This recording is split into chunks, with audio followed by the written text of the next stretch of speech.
The title of my talk is Identifying Neural Correlates of Resting State Dynamics with Wide Field Voltage Imaging.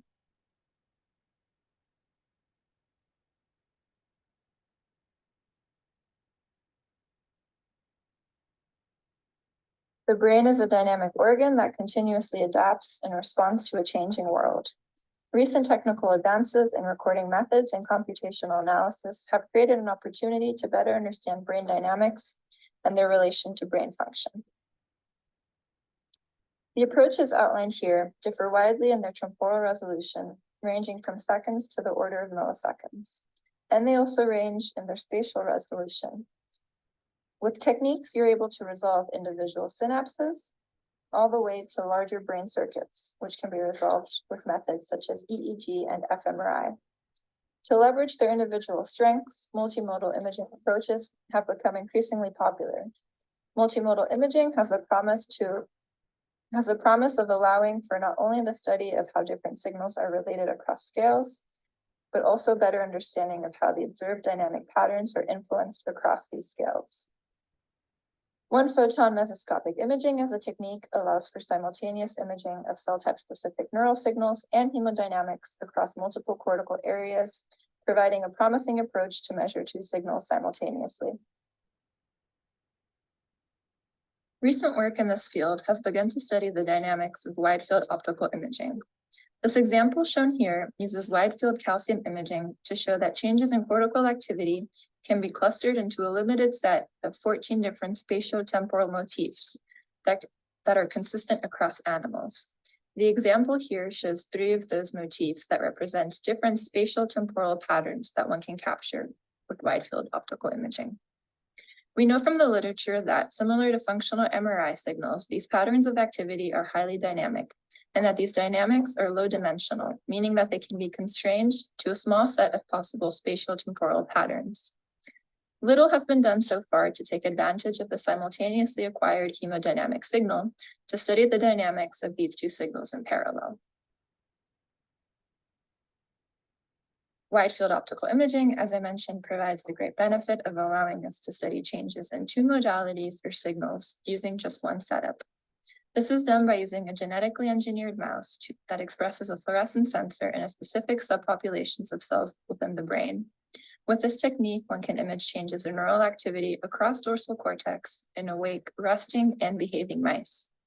Changes in detected light intensity from these sensors can be then used to map back to functional regions in the cortex. Hemoglobin is known to have an oxygenation-dependent absorption spectrum in the visible and near-infrared range, which overlaps directly with the typical colors emitted by fluorescent sensors that are most commonly used in both calcium and voltage imaging. As a byproduct, a large contributor to changes in recorded wide-field optical imaging signal is due to hemoglobin absorption. This allows for the study of dynamics of both neural activity and hemodynamics across multiple cortical areas.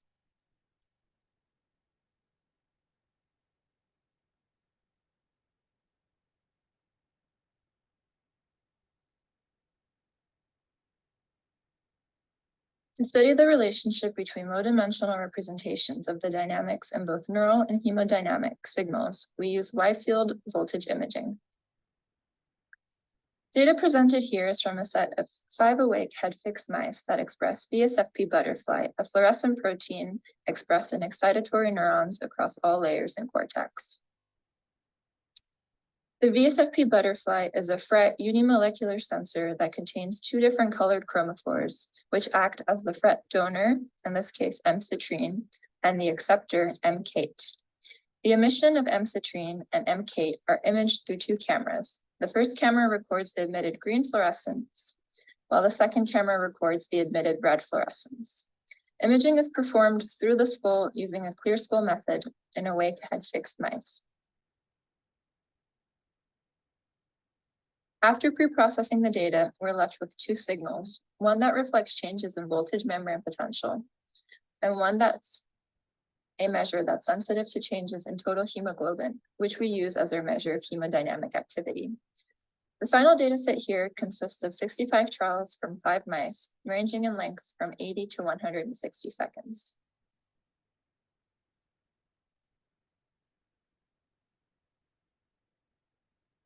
Here I'm showing an example video of what the voltage signal looks like from a signal trial.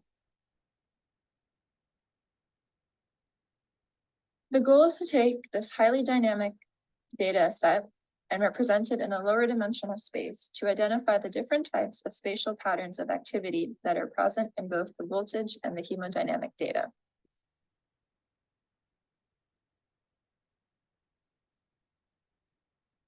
In a higher dimensional space, we can group these frames based on how similar they are to one another. The idea is to take these similar frames and embed them into a lower dimensional 2D embedding space, where the clusters in the higher dimensional space are retained.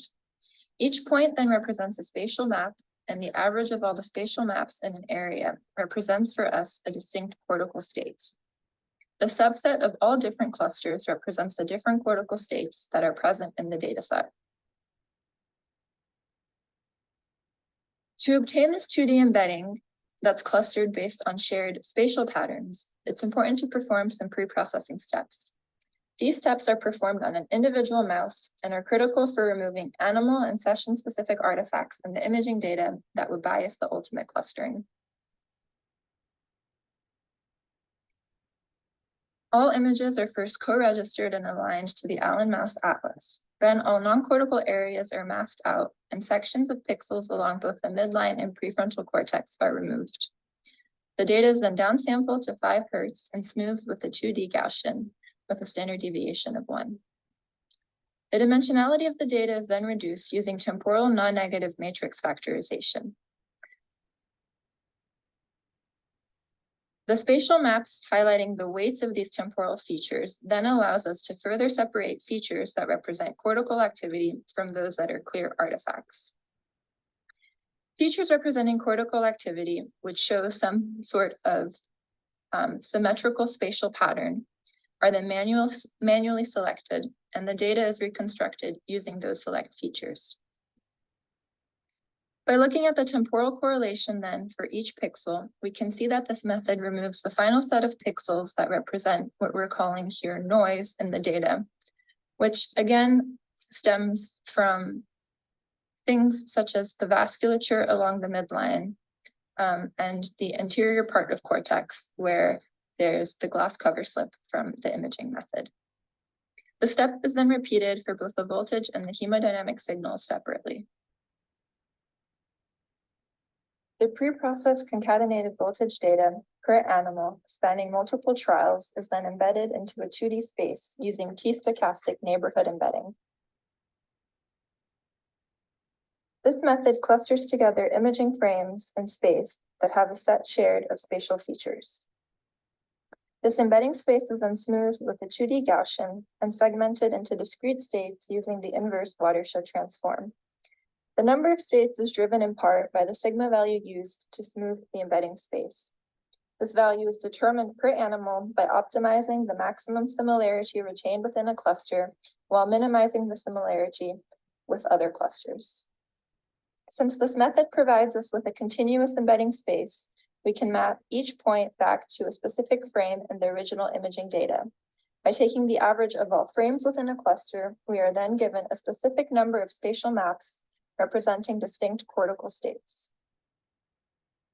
Here I am now plotting the spatial maps obtained for these 6 determined states for this animal, which are ordered by percent dwell time. We can see a distinct set of spatial patterns that arise, representing symmetrical patterns of activation and inhibition across dorsal cortex.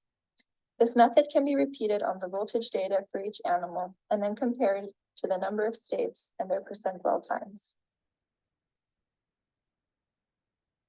For the voltage data, we obtained an average of 8.4 states per animal, with an average occupancy time in each state of 13%. The same analysis can then be performed on the hemodynamic data. Here I'm showing an example for the same animal as before. Using the hemodynamic data, a new 2D embedding space is obtained and then segmented using the same method as described before. Here we now get a total of 4 states that are ordered again by percent dwell time. Spatial maps represent distinct spatial patterns representing bilateral activation of certain cortical areas. The average number of states for the hemodynamic signal is 4.8, with a higher occupancy time of 21%. In summary, we can now compare the number of states obtained for both signals on a per animal basis.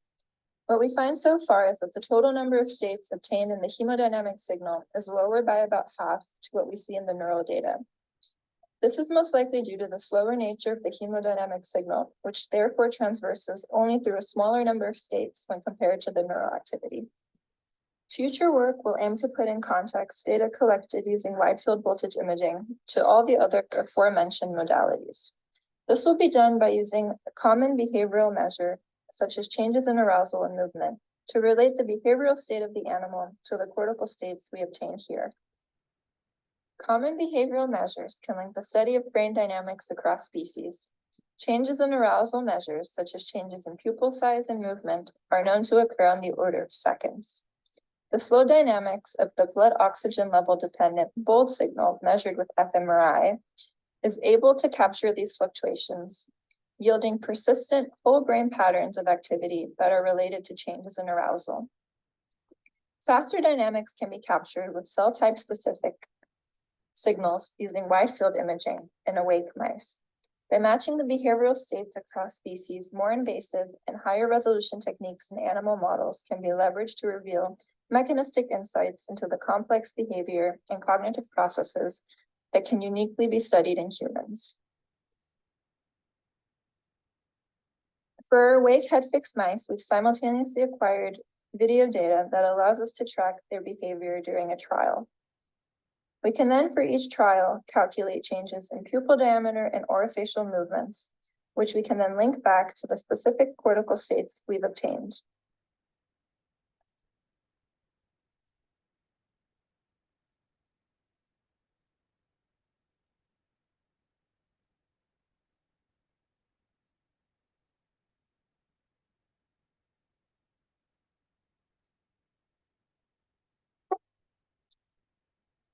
Labels in the 2D embedding space can then be changed to represent some derived value, such as the pupil diameter size at each given frame.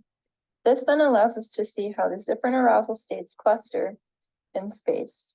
Here's just one example of the voltage data from two different animals, but the same can also be done for the hemodynamic activity.